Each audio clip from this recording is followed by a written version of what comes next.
নমস্কার দর্শকবৃন্দ, আমি কৃষ্ণকান্ত সিনহা শিলটন জবার আপনাদের সবাইকে স্বাগত জানাই। ইম্পর্টেন্ট গুরুত্বপূর্ণ কয়েকটা খবর নিয়ে আসাম, সঙ্গে থাকবেন। ভিডিওটা দেখার সঙ্গে সঙ্গে চটকা লাইক কমেন্ট করে শেখাবো যাতে সবার কাছে গুরুত্বপূর্ণ খবরটা পৌঁছে যায়। দর্শকবৃন্দ, সব থেকে ব্রেকিং খবর হচ্ছে আমাদের পঞ্চায়েত নির্বাচন নিয়ে। আসামের পঞ্চায়েত নির্বাচন নিয়ে প্রার্থীদের যে ক্রাইটেরিয়া, সেই ক্রাইটেরিয়ার ঘোষণা করে দেওয়া হয়েছে। যোগ্যতার নিয়মাবলী। একজন প্রার্থী পঞ্চায়েতে দাঁড়াতে হলে, মেম্বারে দাঁড়াতে হলে, আপনাদের সেই আঞ্চলিক পঞ্চায়েতে দাঁড়াতে হলে বা আপনাদের সেই জেডপিসিতে দাঁড়াতে হলে কি করতে লাগবে তার দর্শকবৃন্দ, কি যোগ্যতা থাকা দরকার, সেটার জন্য যোগ্যতা দিয়ে দেওয়া হয়েছে। সম্পূর্ণ শুনে নেবেন, তাড়াতাড়ি সবাইকে পাঠিয়ে দেবেন এই খবরটা। বাল্যবিবাহ করা ব্যক্তি সেই প্রতিদ্বন্দ্বিতা করতে পারবে না। বাল্যবিবাহ করা ব্যক্তি বা তাদের পরিবারের কোনো ব্যক্তি যদি বাল্যবিবাহ করেছে তাহলে ওরা পারবে না। সেই রকম পরিবার থেকে কেউ লোক পারবে না। বয়স 21 বছর মিনিমাম হতে লাগবে, 21 বছরের উপরে হতে লাগবে। তারপরে গাঁও পঞ্চায়েতের ওয়ার্ড সদস্য পদের প্রার্থীরা গাঁও পঞ্চায়েতের যে ওয়ার্ড সদস্য থাকবে, মেম্বার যারা থাকবেন, ওনাদের জেনারেল কাস্ট হলে ম্যাট্রিক পাস হতে লাগবে এবং SC ST OBC প্রার্থী হলে 10 রিডিং হলেও চলবে।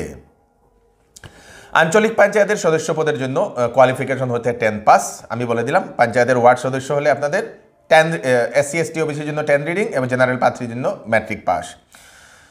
তারপরে আপনাদের জেডপিসি প্রার্থী হলে আপনাদের 10 পাস হতে লাগবে। দুটা সন্তানের অধিক হলে প্রতিদ্বন্দ্বিতা করতে পারবে না, লড়াই করতে পারবে না, দাঁড়াতে পারবে না দর্শকবৃন্দ। দুটা সন্তানের অধিক হলে মানে দুটা সন্তানের ভিতরেই হতে লাগবে। দুটা সন্তানের উপরে 3টা হলে হবে না। যদি কোনো ব্যক্তির 2018 সনের মার্চ মাসের পূর্বে দুটা সন্তান হয় তাহলে ওনারা প্রতিদ্বন্দ্বিতা করতে পারবে। 2018 সনের 19 মার্চের আগে যদি বাচ্চা হয়ে থাকে 3টা তাহলে পারবে।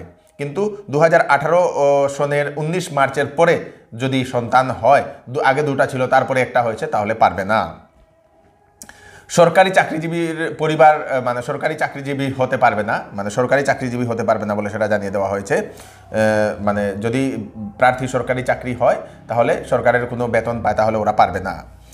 দেউলিয়া ঘোষিত হওয়া ব্যক্তি পারবে না। কোনো ব্যাংক থেকে টাকা নিয়েছিল, লোন নিয়েছিল, দেউলিয়া ঘোষিত হয়েছে, পারবে না।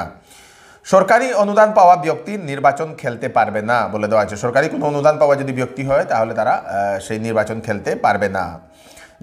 গাঁও পঞ্চায়েত জেলা পরিষদের পারিশ্রমিক পাওয়া প্রার্থী অযোগ্য হবে। গাঁও পঞ্চায়েত এবং জেলা পরিষদের যারা পারিশ্রমিক যারা বেতন পান, ওনারা ট্যাক্স পেয়ার যারা আছে, ট্যাক্স পেয়ার যদি হয় তাহলে, যদি বকেয়া যদি ট্যাক্স থাকে ওনারা পারবেন না। ট্যাক্স পেয়ার যদি থাকে তাহলে ট্যাক্স রেগুলার পে করছেন তাহলে পারবে। সমবায় সমিতির ঋণ পরিশোধ করে থাকা ব্যক্তি পারবে না। ঘরে যদি স্যানিটারি না থাকে তাহলে অযোগ্য ঘোষণা হবে। দাঁড়াতে হলে ঘরে স্যানিটারি থাকতে লাগবে, সেটা বলে দেওয়া হয়েছে। একাধিক গ্রামের ভোটার হতে পারবে না। একজন ব্যক্তির এক গ্রামে ভোট আছে, অন্য গ্রামে ভোট আছে, পারবে না দর্শকবৃন্দ। গ্রাম পঞ্চায়েতের কার্যালয়ের 5 বছর হতে লাগবে। এপি ও জেডভিসিদেরও 5 বছর হতে লাগবে কার্যালয় দর্শকবৃন্দ। মনোনয়নপত্রের সঙ্গে শিক্ষাগত যোগ্যতার শপথনামা জমা করতে লাগবে, যে আমি অতটুকু একটা অ্যাফিডেভিট যেটাকে বলে না, শপথনামা, সেটা সাবমিট করতে লাগবে। সেখানে অরিজিনাল সার্টিফিকেট দেখাতে লাগবে।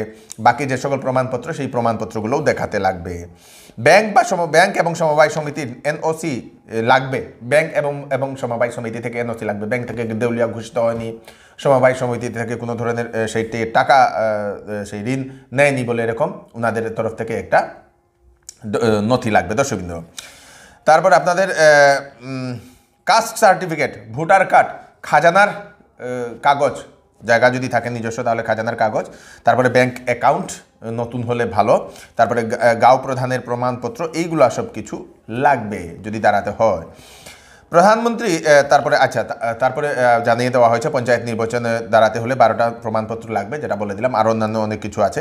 70% এইবার দলের প্রতীক ছাড়া 70% সেই নির্বাচন হবে এবং দলের প্রতীক নিয়ে 30% নির্বাচন হবে। দলের প্রতীকেই জানুয়ারি মাসে আসবে নোটিফিকেশন এবং সেই ফেব্রুয়ারি মাসে হবে নির্বাচন দর্শকবৃন্দ, পঞ্চায়েতের নির্বাচন। তো এই হচ্ছে স্পেশাল কয়েকটা মানে পঞ্চায়েত নির্বাচন নিয়ে যে নিয়মাবলী, সেই নিয়মাবলী আপনারা এই নিয়মাবলীগুলো সবাইকে পাঠিয়ে দেবেন। যারা পঞ্চায়েতে দাঁড়াতে চান, যারা মেম্বারে দাঁড়াতে চান, যারা এপিতে দাঁড়াতে চান, যারা জেডপিসিতে দাঁড়াতে চান, ওনাদের কাছে যাতে পৌঁছে যাক দর্শকবৃন্দ।